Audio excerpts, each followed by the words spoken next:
মোরা যদি ডানাওয়ালা পাখি হইতাম, ওই মদিনা দেখার লাগি উড়ে যাইতাম। হৃদয় জুড়ে দেখতাম আমি নয়ন ভরে, দু জাহানের বাদশা নবী কামলিওয়ালা রে, দু জাহানের বাদশা নবী কামলিওয়ালা রে।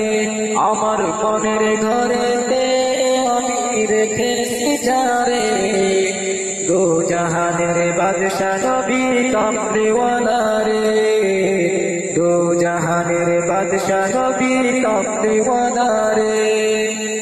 আদি পিতা আদম যখন মুসিবতে পড়ে, মুদের নবীর উসিলাতে আল্লাহ কবুল করে।